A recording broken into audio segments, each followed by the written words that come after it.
I'm Fred, and I'm the CEO and one of the founders of Rainforest. I'm exceptionally happy to be joined today by Nils Vinje, who is VP of Customer Success at Rainforest, and Dr. Heather Doshay, who is VP of People and Internal Operations at Rainforest. So today we are going to be talking about this topic, total career ownership. And this thing is falling back again. It's fine. We can carry on. So this is something that Nils and Heather both introduced me to when they joined Rainforest. And it's something that has really changed my idea about how employees of early stage companies can be as successful as possible. And I think as we've scaled and as we've grown beyond 100 people, I've definitely noticed that this is an attitude that is very unevenly distributed. And what I can tell you is that the people who really do it, who take total ownership of their career, those are the people who are very successful. And the people that don't, those are the people that are broadly less successful. And so what I want to do is I want to spend some time getting the wisdom and secrets and tips from both Nils and Heather so that we can share those with you, and perhaps you can start to integrate some of these ideas into your life. So with that pretty high level introduction done, let's just get, I guess, a definition from both of you. Nils, let's start with you. What is total career ownership? What does this mean? Yeah, thanks, Fred. So I view total career ownership as taking full responsibility for everything that happens. There is nothing that is left to chance. There is nothing that is, certainly luck plays a part always, but it's about being in the driver's seat. It's about being in control. It's about saying, I know where my skills are and what they are and how they can best be used and how I can add value to the organization. And I can leverage the organization to help me at this time, right? So long gone is the feeling that we're going to work for one company the rest of our lives, right? Like our previous generation, my father did that 35, 40 years, one company is pretty standard, right? That doesn't exist anymore. Everybody works for a SaaS business basically knows that that's not the case. So the question is, there's a lot of old, behavior, old trends, old beliefs that come from that cycle. And it hasn't been that long that we've kind of separated this. So I look at this from the standpoint of we're going to be together for a period of time, employee and company, right? So why not get the most out of each other while we're together? That will be the greatest outcome instead of I will give everything to you and I will expect you to do everything for me my entire life, right? That notion is long gone. So let's work together. But when you have two sides that are going to help each other, one of them has to be the driver. And that's the employee in this case. And that's what total career ownership is all about, because you are fully in control and you're charting the course and you're telling the organization how they can help you get to where you want to go. Fascinating. And so Heather, so can you maybe contrast this against if we have total career ownership on kind of one side, what's the inverse of total career ownership? The employer does it for you, which doesn't really exist, but people think it does. So I think, one thing that if you asked employees, and there are surveys that are out there about this, if you ask employees of a company who owns your career, who's responsible for your career, most employees actually more will say that the employer is responsible more so than the team member. And they'll say, we want the employer to give us, professional development sessions and give us the skills and all of these things. And employers should offer those things as opportunities to kind of spark interest for people. But an employer is never going to offer exactly what you need as an employee or what you need as an individual. And so career ownership for me is taking the lead on your own career. And some things might be taking advantage of opportunities at your company, but other things are just taking advantage of what you know is important for you in your own life. And I would just echo exactly what Nils said about that. I think I can't tell you how many conversations people will say to me well, it's been a year and no one said anything to me about a promotion or what my next steps are. And it's well, have you asked? Well, no, and so yeah, there are some managers who are going to lead the way on that conversation, but because many don't, you kind of have to yourself sometimes. Right. And so if I'm this kind of skeptic and I'm in maybe this kind of mindset of well, I should be helped. Isn't this the job of the manager? What do we say to those people, right? For the skeptics who are watching this and being well, isn't this just the company abdicating their responsibility? What would you both say to that? Heather's point is right on, and I've talked with and worked with so many leaders in customer success in particular. And I share one example because it kind of highlights exactly what Heather was just saying. So this organization had about 30 or 40 people on their customer success team. It was relatively large, and they continuously got the feedback that their employees didn't know what their career ladder looked like and their potentials, and they were really frustrated as a result of that, right? So leadership said, okay, cool. Like we need to do some more, up leveling of our structure and give people a direction of where we want to, where they can go and whatnot. So they went through this whole like quarter or two long planning process, got this entire thing in place, roles, competencies, all that stuff, and they rolled it out. And after they rolled it out, the interesting thing was there was just as much confusion as there was before, right? And you would expect, Right. oh, problem solved. They wanted to know where they could go. Now I'm telling them exactly where they could go. But what they really wanted was somebody to sit on top of them and tell them, here's where you're going to go next and do this and do this and do this, which frankly, in a SaaS business, in a startup, in most any business, I believe, like isn't going to get you very far, right? So back to your question about what is the role of the manager and what's the role of the company? Like we're here, and the company, the manager and the company are here to provide support to the individual. But the individual's responsibility is in dictating the direction and then enlisting help, right? So this is not abdicating responsibility by any means. I would be far more engaged if somebody asked if I was in charge of my own career direction, rather than my manager saying, you know what, you're pretty good at these tasks, so you should go in this route, and that's it. No questions asked. Like, who wants to deal with that, right? So it's up to the employee to basically figure this out. And with the support of the organization, like at Rainforest, we have a career pathways piece. There's a whole map of where every role in the organization can go, right? And what the skills and competencies, even in other departments, that are all available. So if somebody from CS really wants to be on product, they can know exactly what it takes to get to a product role or to qualify for that. And then it's up to them to have chats with their manager and say, this is someplace I'd like down the line for my career to go. Can you help me figure out how to get the skills to get to that next place? Right? That's the way this should work. And those are the people who take full ownership and get the results like you were describing in the beginning. Right. So the role of the company is to make sure that the structure and the kind of hierarchy of progression is clear and transparent. The role of the manager is to support the employee in helping them achieve their goals. But crucially, the role of the employee within this model is to drive that themselves. And so that makes total sense to me, right? But also, I guess the question I would have, again, as the kind of like skeptical person who's like, well, isn't this just the manager's not doing their job? Like, how do I know? How do I know what I'm supposed to do, right? Like, what advice do you have for me as someone who's kind of like, and we see this a lot, right? Because we work with 100 other people who are largely of the kind of millennial generation. And what I hear a lot is like, but I don't really know what I'm supposed to do in life. Like, I don't know what the meaning of life is. And these very big, meaty questions applied down to my, professional life right now at 26 years old in San Francisco. Like, Heather, help us think about that. Like, what do we say to those people? How should they be thinking differently?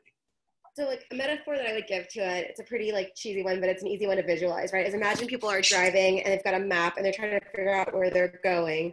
And the map is like what we've built out as like the infinite structure of the company and what the possibilities are, but not every detail's in the map. And also there's no destination on a map. Like a map is all the options, but like the person who's going there has to figure out where they're going and then figure out the best way to get there. So if you can imagine like maybe the manager is the driver, but they're blindfolded. And it's the employee's responsibility to say like, okay, we've got this map, we've got this structure. I'm going to help you understand where I want to go.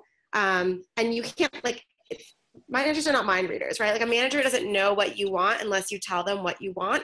And they'll spend a lot of time trying to figure it out. Like I can tell you from my own experience managing teams, I spend half my time thinking like, why are they not telling me that like I should probably know, right? And asking smart questions to get the answers from them. But it's always so kind of refreshing when someone will say like, this is where I want to go.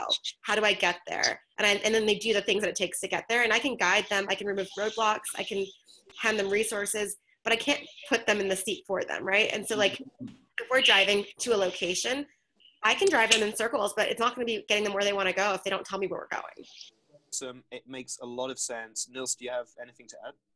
Yeah, so for me, there's lots of big questions in everyone's life forever, right? Like, what's the meaning? What am I doing? Why was I put on this earth? Blah, blah, blah. sometimes you're going to get glimpses into that. Sometimes it's going to take a little while. It's a exploration piece, right? So my view on this is it's about the mindset. It's about your mindset. If your mindset is, I have to find the one thing I'm supposed to do in life and figure it out before I can really be happy or do anything else, you're always going to be miserable and fail because you don't know what that is until you've actually found it. And the chance of you finding that earlier in your career are probably pretty slim, right? So the mindset that I believe and get behind 100%, that I've shared with many CSMs and everybody I've worked with and coached and whatnot, is to always grow and never settle, right? You can always grow and you don't have to settle for anything, right? In the early part of my career, I pushed on every single job I had because I hated them all. And I didn't last very long at these jobs. I knew there was something that just didn't fit, right? And I didn't find the place that I fit till like midway through my career after I had gone back to grad school and gotten an MBA. So my mindset though was always on growth, right? If I learned something, then I could apply it in the next place, or at some point in the future, it would absolutely come to be critically important, right? And that was how I continuously increased my value to the organization. So even if you have no clue what you're doing and you want to be an SDR, cool. Don't view it as, am I going to be this my sales track for the rest of my life? No, that's the best part about SaaS and startups and our world is you have the ability to change at any point in time, right? But if you're always growing and acquiring these skills, down the line, they will all come together in some kind of a package that will be far more valuable than if you just like picked one thing and were miserable and stuck with it because you thought that was the only path. So always grow, never settle. Just that's the mindset. And with that, you can be infinitely happy doing anything as long as you're learning and growing.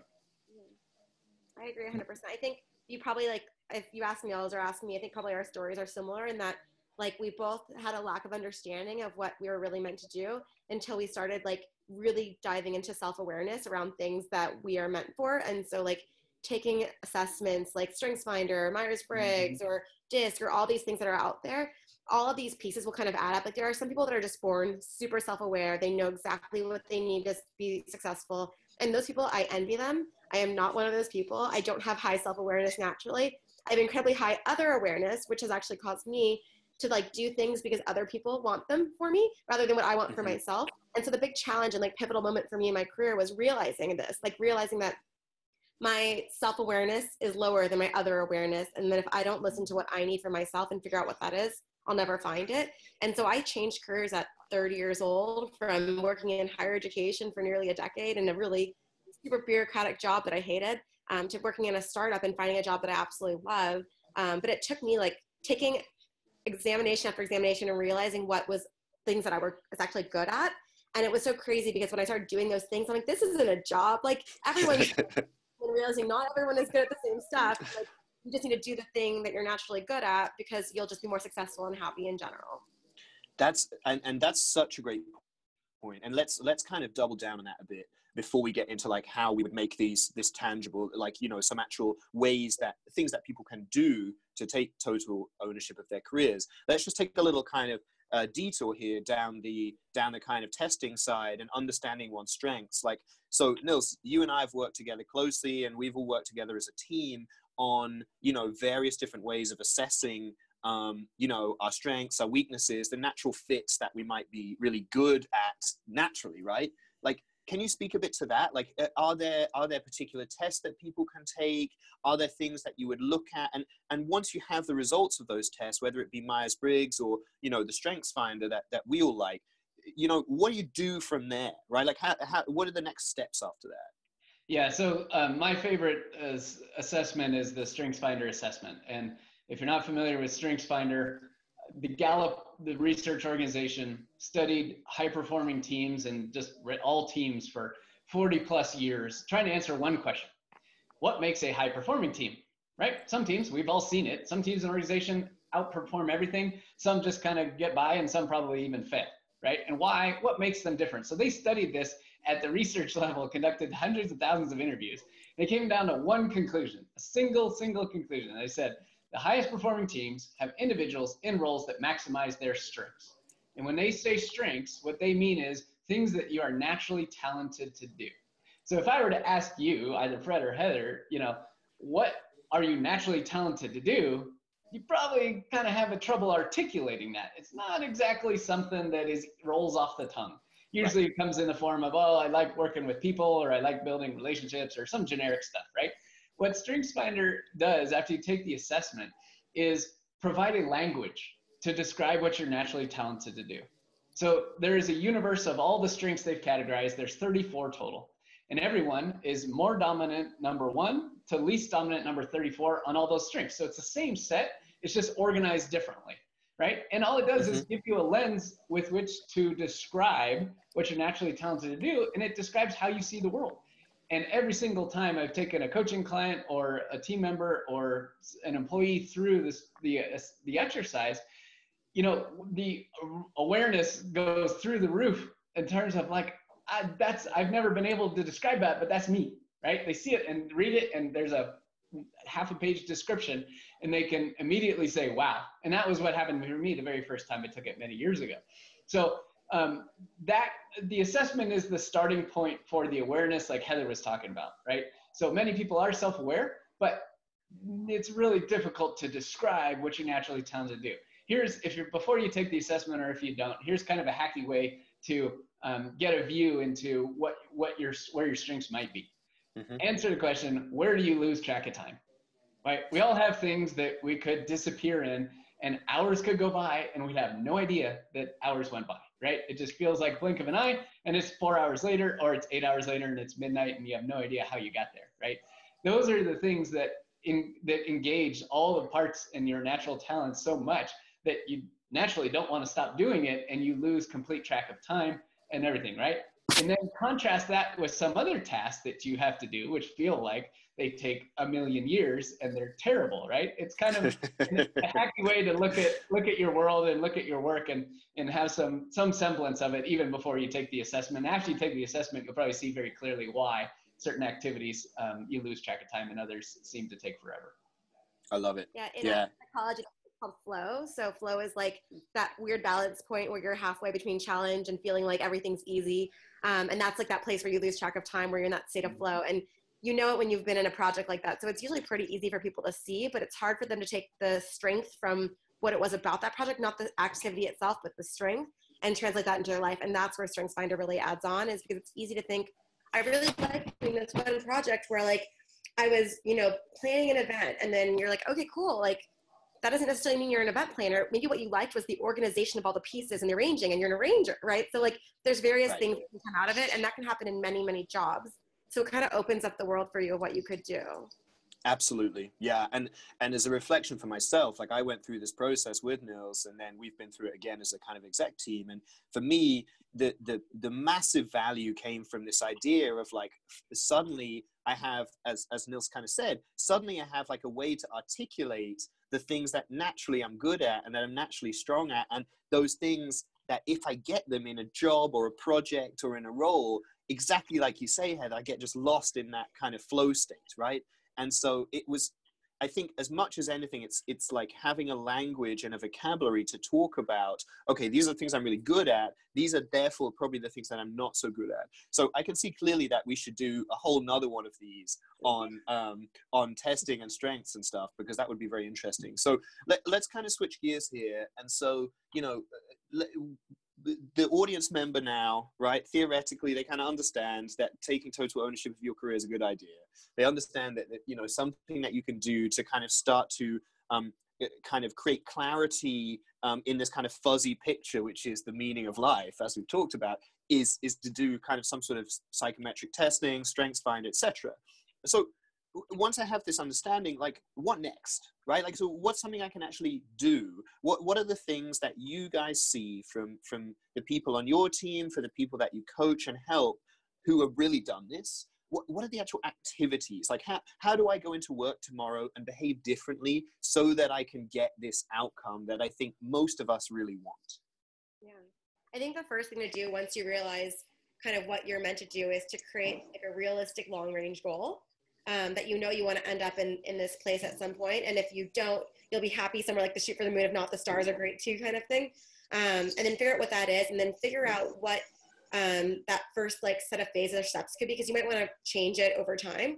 But to me, if you kind of think about, okay, 5 years from now or 10 years from now or whenever long it takes me, like millennials like to put a time on things, like, will it take me 10 months or will it take me a year or however long? But just know, like, what is that longer range goal? The timeline will shift. What do you want to do? What are you working towards? What's your North Star? Once you have the North Star, thinking about, like, what can I do in my job today that will help me experiment with my North Star to see if it's the right move? So, like, if you think what you want to be, let's say you're in marketing and you think you maybe want to move into product at some point, like, what can you do as a marketer that might also be relevant to product today in your job that's very low risk before you even tell anyone about your goal to see if you even like it? Like, did you even choose the right thing? And kind of do some low risk experiments and trials for yourself to kind of test the goal that you think you want to make sure it's the right place. Because what's the worst thing in the world is never being quite satisfied or happy in your job and changing 15 times. Like, everyone should have a change or two, but if you're changing 15 times, like, maybe if you go back to the self-awareness step again. Does that make sense? Totally does. It totally does. I'll take the different angle, because I actually did what you said was the last piece of that, and changed so many times because I frankly had no clue, and I was trying to figure it out. This was the first, the 10 years or so out of my career.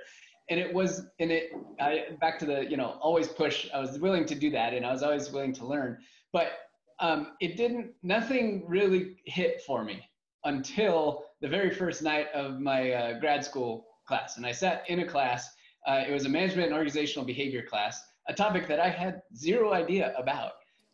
And I sat in that class, and the professor explained one concept, a single simple concept.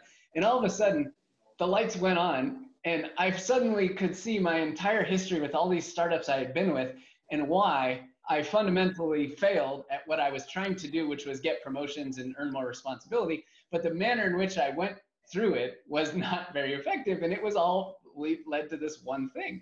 And it was just like the light bulb went off. And that was the single point I can 100% pinpoint was a change for me that very first night of class. And I was lit up and did better in grad school than I ever had done in any schooling before, right? And focused on management and org behavior after, because I just fell in love and got so much energy from the study of that. It was fascinating, but I never knew that was where my passion really lied, right? So I changed jobs probably 6 or 7 times in those 7, 10 years or whatever it was, right? Because I was never satisfied, and I was trying to just jump to the next thing that figured something would hit at some point, but I had no idea. I didn't get into my first individual contributor role as a CSM until I think I was 31 or 32. So, I had done many assessments and lots of work on the North Star, as Heather was talking about. My dad had even given me a book called Finding Your Own True North Star, and I had done tons of work. I just had no clue, like literally zero clue. And so my commitment ended up being just, I kind of deep down, I think I knew eventually I'd find something, because I had been through almost every department in most businesses, with the exception of finance and accounting and legal, which I had no interest in, but marketing, sales, it was called professional services at the time, whatever, engineering, sales engineer, I'd done all of them. And it wasn't until I got into I went through grad school, understood more about what lit me up and what gave me passion, which was the management side. And then when I got into my first role as a CSM, all of the skills that I had grabbed from being parts of all these different organizations came together, and I was able to serve the needs of somebody else, the customer, using all those skills. And that was infinitely fun. Like, I finally had fun in my work. And after I was aligned with that work, then the North Star became very clear. I was like, oh, CS is it. I'm going up and to the right, right? And I rose very quickly, right? I had that alignment, I had the passion, I had the energy, and I was a CSM, became a team lead, became a director, became a VP, ran my own consulting firm for 3 years, and now back to VP at Rainforest, right?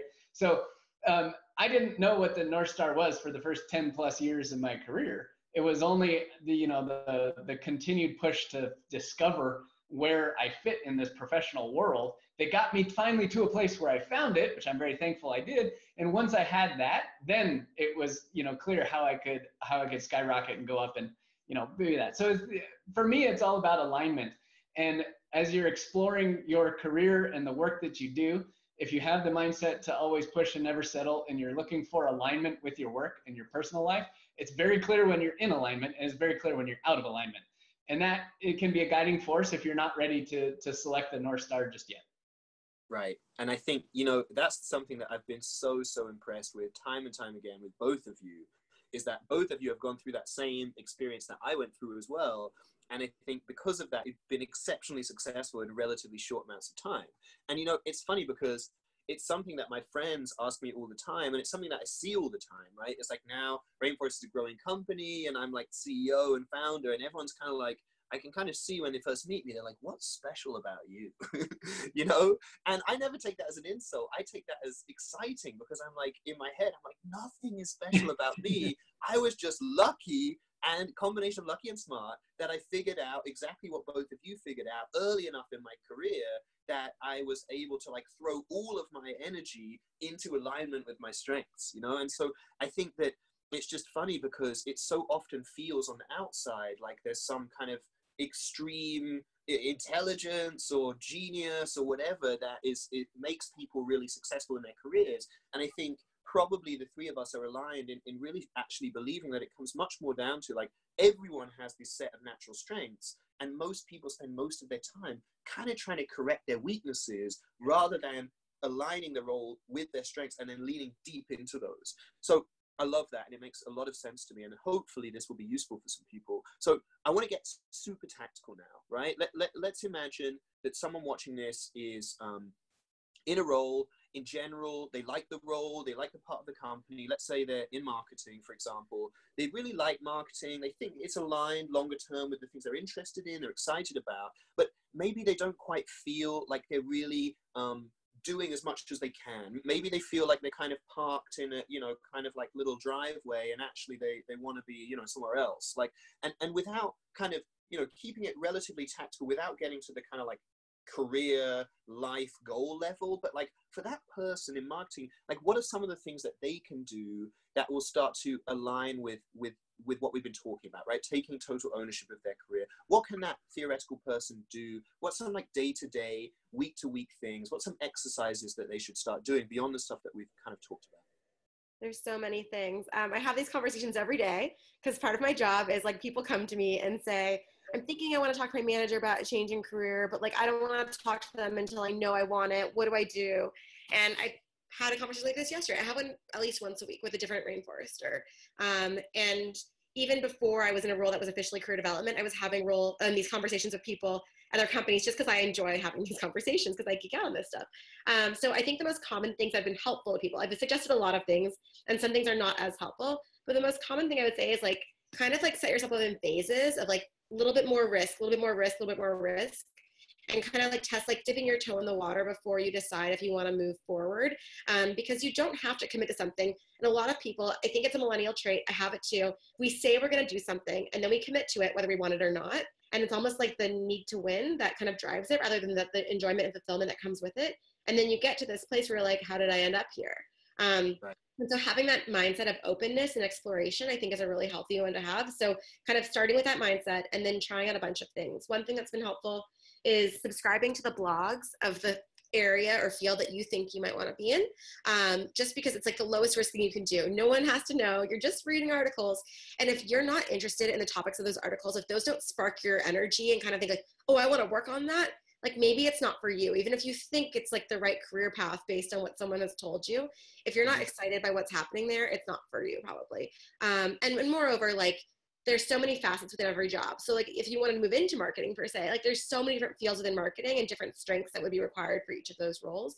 So just kind of having a chance to explore a lot of literature that's out there and see if you like it. Go to meetups and just talk to people and just say, I'm in this other career, I'm just exploring, just curious. People will love to talk about their career, and you can sense who's passionate about their career from it and kind of get a sense of like what makes them passionate about it, if that's something that you can really relate to. Other things you can do is ask to shadow someone in a job or do an informational interview. Informational interviews don't even have to be at Rainforest. You can call someone on LinkedIn who has a job that you think you might someday want and say like, hey, person on LinkedIn, like, would you be willing to do a 20-minute phone call with me? I have questions for you. Come prepared with questions. And then like just ask them how they like their job. What's the worst part of it? Because a lot of times people will see the shiny end product of a job, like the product manager sharing this finished product, or the marketing person at the event. They don't see like the nuts and bolts of the phone calls they have to make beforehand, or the nights of sketching things out that happen before, and they just see the end of it. And that part is exciting. So they go for that because they're in the ugly part of their job, whereas other women sit outside of theirs. If that makes any sense, it's a lot of rambling, but there's so many things that mishap happen when you just kind of do an assumption of where you think you're supposed to be. So diving in as deep as you can to the nuts and bolts of the job will be helpful. No, it makes total sense. And so Nils, let's extend that a bit, because like I think another aspect to this, right? If I'm someone who works at a company, I'm thinking through this, I'm like, yeah, this all makes sense. Like I'm gonna do this, like I want to do this. Like I think some people in my observation feel somewhat limited almost by their manager, and they feel like, you know, and it's deeply tied into the things we already talked about, which is like viewing the manager's job as like making my life successful, right? Which might be a bit beyond the actual scope of the job. But I guess from the perspective of the individual contributor, the kind of general employee who it doesn't have a manager who's really proactive and making sure that they're on this path of kind of self-discovery and strength alignment, what are some things that employee can do in their communication with the manager on a day-to-day basis where we can start to make this kind of concrete, right? Where I can start to feel like I'm making concrete steps towards these kind of personal goals, whether they're really apparent to me or not. I think the biggest thing is just to be open. Number one is be open. You know, every person I've ever worked with, Rainforest as well as other places, know that like any topic is fair game. Like my sole role as a leader is to be here to make sure every individual on my team is successful in whatever that means to them, right? That's my job, right? And so if the more I know about what somebody's ultimate success looks like to them, the more I can help. The less I know, the less I can help. Right. So those who engage and embrace that and are open, even if it, you know, if you're worried about looking like you're jumping too much or whatever, all you're trying to do is build a partnership with somebody who can help you at some point. It might not be immediate, but at some point it can help you. Right. And that's what we're trying to do, is find these allies who can help support us along the way. Now, in addition to what Heather was saying, that from an experimentation perspective, there's an infinite amount of things that we can do outside of our organizations that don't involve anything in our day-to-day lives. And this falls under the category of what I'd call a side hustle, right? It doesn't have to be a business to make money, but just experiment, right? So if you're in marketing or thinking about getting into marketing and you're really curious about demand gen and think that might be a kind of a fascinating area, or content marketing or marketing operations and analytics, right? There's an infinite ways number to test this out, right? So build your own site, start building an email list. Can you figure out ways to get people to follow you through your copy and design of that? Can you build demand for a potential future product, right? And this is the stuff that if you're really aligned with it, you will be fascinated by it and think about it all the time and spend time outside of work in the evenings, on the weekends doing it.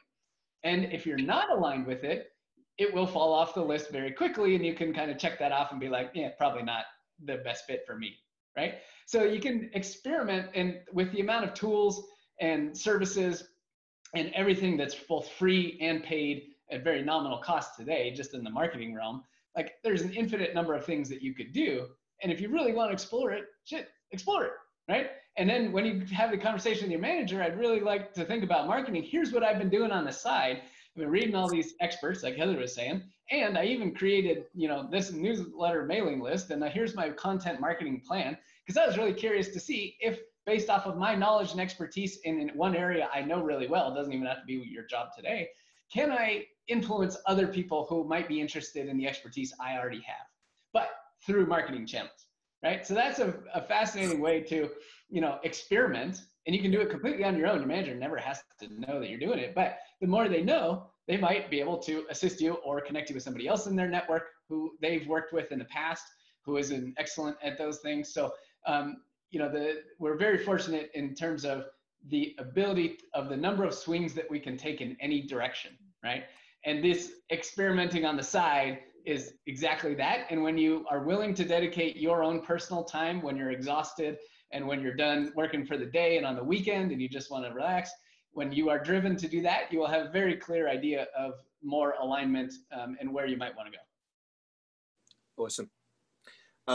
And I think that's also something that all three of us did, right? Like all three of us, you know, Rainforest for me was a side hustle when I had a job, you know, and both of your career progressions have kind of exhibited that. So I think it's a perfect place to kind of wrap it up here. So I kind of want to leave with one parting thought, and then I'm really interested to hear both of yours. I think for me, one of the things that hopefully comes across from this little video that we've done, and one of the things that I definitely see in my professional life every day, is that passion is in everybody. Mm-hmm. Everybody has the same level of passion that we have for what we do about something. And I think my big uber takeaway here is just, if you don't feel that energy, if you don't feel the kind of intensity, and you'll notice that all of us have been nodding aggressively throughout this entire conversation because we're passionate people, right? And I think that everyone is passionate about something. And I think for me, like, if you're kind of feeling that kind of like mediocrity, like I'm not super excited, like, yeah, I want to take ownership of my career, but I just don't have the energy, like, that is the biggest fucking signal that you are in the wrong role. You are not aligned with your strengths, right? And passion is within you. It's just not expressed today because you're not in the right role. And I think the number one thing you have to do, as soon as you figure that out, go and take StrengthsFinder. Go and take it and start to look at what your role expects of you and what you're naturally powerful and strong at doing, right? And use that as the starting point to try and inject passion into your professional life, because most of our lives are going to be at work, right? And I know it's a truism and I know it's cheesy, but at the end of the day, if you're not enjoying and passionate about the things you're doing at work, you will never have the kind of life that you want. So that's my parting thought. Heather, anything to leave the I have a yes and to yours. And so my yes and is that, yes, all of that. And people often, once they decide what it is, have very little patience before the move happens. And it's very hard to feel engaged in your day-to-day job of your current job when you know where you want to go. And I also hear simultaneously, like, well, yeah, like, of course I want to shadow people on the other team, or I want to, talk to people outside of the company, or I want to find mentors, but I don't have time. I'm just too busy. Like, my job is a full-time job and I'm not in the job I want, and it's busy. My answer to that is, like, when you hear yourself saying I'm too busy, you have to tell yourself, like, my career is not a priority. Because what you hear people saying is, like, I'm busy. These are my excuses.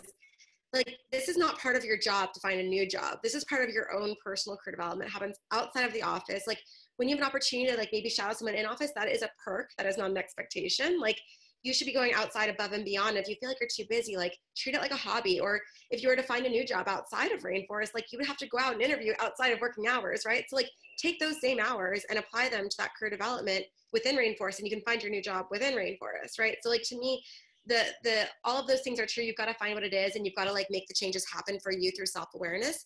But you also have to have a realistic timeline of what it's going to take for you to get the skills, be ready for the job, and set yourself up for success, so that you can be really successful when you do get there. And just know that, like, it all happens on the timeline it's supposed to, and you're not behind. The other thing I always hear is that people feel so behind. Like, I'm 26 years old, and, like, by now I always thought I would have been a manager. And it's like, okay, well, guess what? Like, I also was like that too. I was a manager at 25 of a team of 40-year-old men. And, like, that was my youth.